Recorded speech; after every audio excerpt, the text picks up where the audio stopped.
A commenter on my Albert Pike video asked me to cover another family similar to the Pikes and other families that I've covered on this channel that follow the pattern of the witches who were sent to settle and govern America from Europe, especially the UK. So in this video, I'm going to cover the Craine family. There are many Craines that I could cover here, so I've only picked a few to show this pattern. The families who follow this pattern are from aristocratic, druidic, Freemasonic witchcraft families in the UK sent to establish and govern the US on behalf of the more elite European royals. The US was not founded for regular people to self-govern and be free people. That was a lie. And it is a lie. The US is governed and controlled by the elite royals and their secret societies, and it always has been, just like everything else. I am hoping this research will help people abandon politics and draw closer to Jesus. So I've covered a lot of this. I've created a playlist titled Witches Who Settled and Governed the U.S., and this video will be added to it. I wanted to put them all in one place to show the established pattern. Some of the videos in this playlist cover the history and foundation of the U.S., and other videos just cover all of the witch run stuff that has been going on ever since. These people that I'm talking about follow several patterns. Number one, they were given a lot of land and owned slaves to create revenue and goods to send back to the UK for export to the rest of Europe at a premium. Two, they established the government and were involved in law and politics from the onset of the founding of the U.S., and then they continued to be influential in governing the U.S. and in business, etc. They were generals and officers in the wars, starting with the Revolutionary War and the Indian Wars, and then their descendants were generals and officers in other wars, such as the Mexican-American War, the War of 1812, and the Civil War. Many of them attended West Point Military Academy, which I've covered in other videos, and some of my subscribers also noted that both the Confederate and Union generals would meet in Freemasonic lodges during the Civil War, so they were not enemies. No more than the Clintons and the Trumps are enemies. So that commenter, who commented about the Craines, mentioned Jasper Craine and his descendants Ross Craine and John Ross Craine. The commenter said that Ross Craine built the Presbyterian Church in Athens, Georgia, and some of the other University of Georgia buildings. His tombstone was an obelisk with a square and compass on it, and here it is. So how does a Presbyterian church track with Freemasons? It doesn't, or maybe it does, but it shouldn't, right? So the first thing that I did was to check to see if the original ancestors founded and migrated to the U.S. from England, and does that person fit the pattern previously discussed? And the answer is yes. There were several branches of the Craine family. The Cheshire and Chiltern branches became most noted and numerous, and they settled several counties of England, and they were originally Franks and freemen, and related to and holding high positions under the long line of Pharamond kings. In the UK, the term freeman was a status that referred to a man who had the rights of a city, borough, or trade guild. Freemen were members of the medieval craft guilds and merchants. Freemen had the right to vote in elections and trade in their own town where other people did not.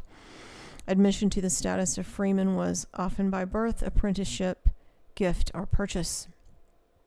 The surname Craine may have originated as an Anglo-Saxon nickname for a tall, thin man with long legs.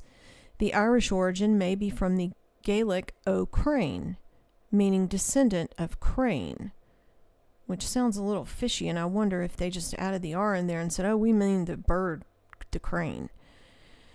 The first recorded use of the surname Craine was in England in 1177 for Osbert Craine. Many Craine families immigrated from Ireland to the U.S., Canada, and Australia. and also from England. As a business and political family, in addition to members serving in politics, the Craine family sold currency-type paper to engraver Paul Revere, who printed the American colony's first paper money with it. So now I'm going to play a video that I did about the origins of the Craine family and their heraldry. Not that I did, I'm sorry. This is somebody else's video, but I'm going to play it.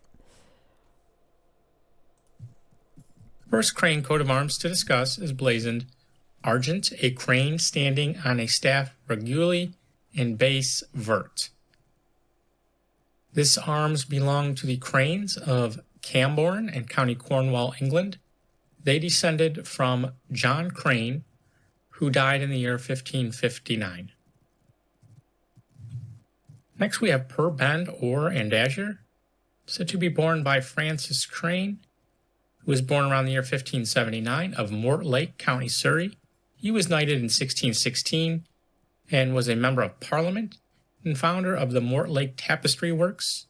His family descended out of Cornwall, and his brother, Sir Richard Craine, was created a baronet in 1643. Here we see a picture of Francis Craine.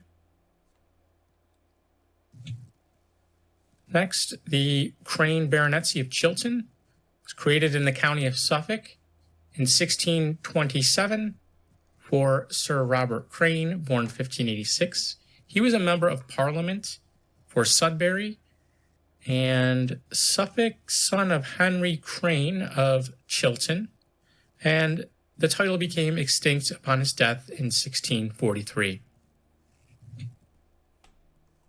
Next, the arms, it says here, Craine of London, granted in 1606 to John Craine, clerk of the kitchen to King James I. And a similar coat of arms that has an annulet, 2 annulets, and 1 crane.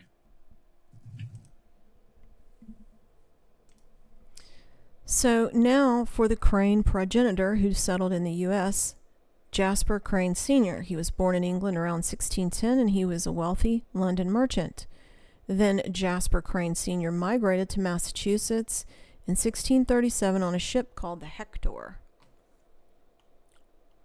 Here's a lot about him. So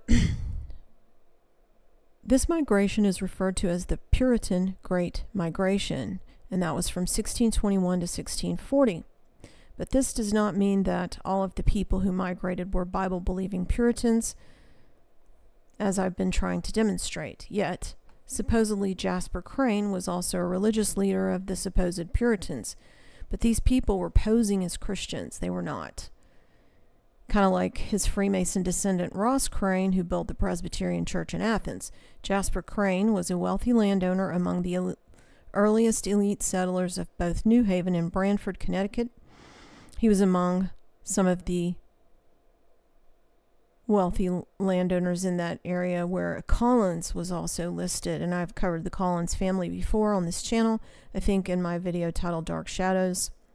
In 1639, Jasper Craine signed the original pact for the town of New Haven as an early planter, and at the same time, he was recorded as among the early settlers of neighboring Branford and appears to have been a prominent landowner in both towns simultaneously. Mr. Craine was one of the wealthy men of New Haven Colony. Jasper's house is where Yale University Business Building is now located, near the village green of New Haven. In 1651, Jasper Craine conveyed one of his lots to Christopher Todd, Todd being another witchcraft family that I've covered in other videos. Jasper and his family settled in Newark by 1668. He was also influential in the Newark settlement. He was first on the list of deputies in the New Jersey General Assembly for a number of years. His 3 sons, John, Azariah, and Jasper Jr., all of whom took his place in, quote, working out the town's destinies. Now I'll go over some of the other notable Craine family members in the U.S. Stephen Craine, born 1709, he was an American politician from Elizabethtown who held several public offices in New Jersey. He served as sheriff of Essex County. He was an elected member of its town committee in 1750. He was also a judge, a member of the colony's General Assembly, and mayor of Elizabethtown before he became a member of the Continental Congress. Ichabod Craine. Colonel Ichabod Craine. He was an American military officer who served 48 years, reaching the rank of colonel in the U.S. Army. He served in the War of 1812 and the Mexican-American War. He is the protagonist in Washington Irving's The Legend of Sleepy Hollow. So, of course, they have to make their people out to be heroes in literature. And that's one part of the pattern that I left out of my tickler list, but it definitely tracks. Craine's somewhat unusual and memorable first name, Ichabod, comes from the biblical figure of that name, the son of Phinehas and the grandson of Eli the high priest. William Craine was born in 1776. He was an American naval officer, a commodore in the U.S. Navy. He served during the First Barbary War and the War of 1812. He was the son of General William Craine. His brother was Colonel Ichabod Craine, who also served in the War of 1812. Charles Henry Craine. Born in 1825, 13th Surgeon General of the U.S. Army. Craine graduated from Yale in 1844, and then he went to Harvard Medical School and graduated in 1847. He immediately joined the Army in 1848, and in 1865 he attended President Lincoln at his death. In 1866, Andrew Johnson, the same one who pardoned Albert Pike, nominated Craine for Brigadier General in the regular Army. Craine served as Surgeon General until his death in 1883, and Charles was the son of Ichabod Craine. Now we can move on to the Craines in Georgia of the same line. Ross Craine.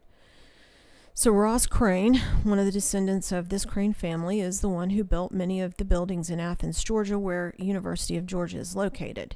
The Ross Craine House is a historic Greek Revival house in Athens listed on the National Register of Historic Places. Think about that name, Athens, Georgia, with Greek Revival buildings. This one was built in 1845 and owned by Ross Craine, and then it became a fraternity house in 1935. And then Ross Craine, who was born in 1807, a native of New Jersey, came to Georgia in 1830, and came from Jersey to Georgia. He built the lot and purchased that house in 1839, and he was a slave owner. Ross Craine was. Again, here's his tombstone. In the 1850s, he built the James Hamilton residence and the First Presbyterian Church of Athens, and other like buildings in Athens, Georgia. And I've talked about the secret society at UGA called Gridiron, which is affiliated with Skull and Bones, who many prominent politicians and leaders in Georgia have been a member of, the Gridiron Club. And there is a person that I knew who was a Freemason, likely DID, from an old Buckhead Money Society family in Georgia around Atlanta. His father owned a supposed insurance company, but it was very sketchy because I later tried to do research on it. And this guy's father, in retirement, when he needed money, all he had to do was give 2 one-hour lectures per week at UGA, and he got a salary of $150,000 a year for doing that because he was in the club. Now, Richard Teller Craine. Richard Teller Craine Jr. built Craine Cottage at Jekyll Island in 1917, and this was one of the most expensive homes on the island during the Jekyll Island Club era. And the Jekyll Island Club was a club for wealthy patrons that included J.P. Morgan, Joseph Pulitzer, William Vanderbilt, Marshall Field, and the Rockefellers, etc., and the Craines. The Jekyll Island Club was known as the richest, most inaccessible club in the world, and Jekyll Island was also where the Federal Reserve was founded, which most people already know about that history.